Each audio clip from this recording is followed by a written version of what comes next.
So, not too long ago, Digibro announced that he'd be working on a minimum 16-part series covering every Shaft show from 2000 to 2016.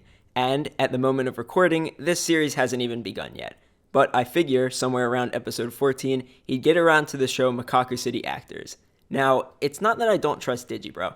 I actually trust him more than any other anime YouTuber out there, but Mekakucity Actors demands an investment of time in order to understand what makes it so great. And in a series regarding every show by a studio, and in a year with Nisekoi and 2 Monogatari shows, I know this show will not get special attention.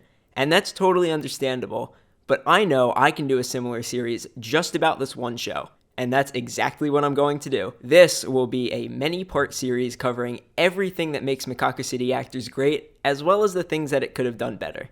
Let me quickly talk about what makes it so good. Mekakucity Actors is the anime component of the Kagura project, which started off as a series of Vocaloid songs. There's also a manga and light novel component, but even though they tell the same story, none of them make each other redundant. They all bring something new to the table. And the beautiful part about Mekakucity Actors is that it's designed in such a way that it's accessible to new viewers, but also provides something for returning fans. In fact, I'd go as far as saying, if you put 2 people in front of a TV, one who's very knowledgeable about Kagura Project and one who's never heard of it before, they'll almost be watching 2 completely different shows. However, the caveat is this: you have to watch it in as close to one sitting as possible. You need to stick with it through parts you may not understand yet. I promise they will make sense eventually, and you need to be willing to ask questions. I'm going to upload a summary of the show in a week, but until then, feel free to ask me any questions you may have about the show in the comments. I'd be happy to answer them. With that said, you should definitely watch the show if you plan on tagging along with this series.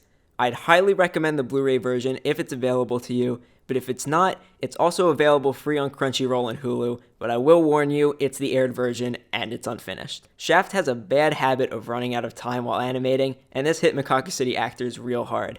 The only issue though is the opening of episode 9. If you're watching the aired version, I recommend you skip it and watch the Blu-ray version on YouTube. It goes from being the literal worst scene in the show to one of the most beautiful. A link is in the description for when you get to that episode. Well, that's about all you need to know in order to start watching Mekakucity Actors.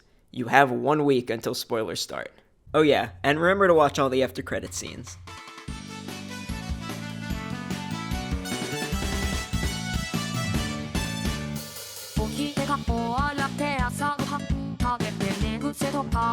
僕の頭の中につけろ今日これもだいぶ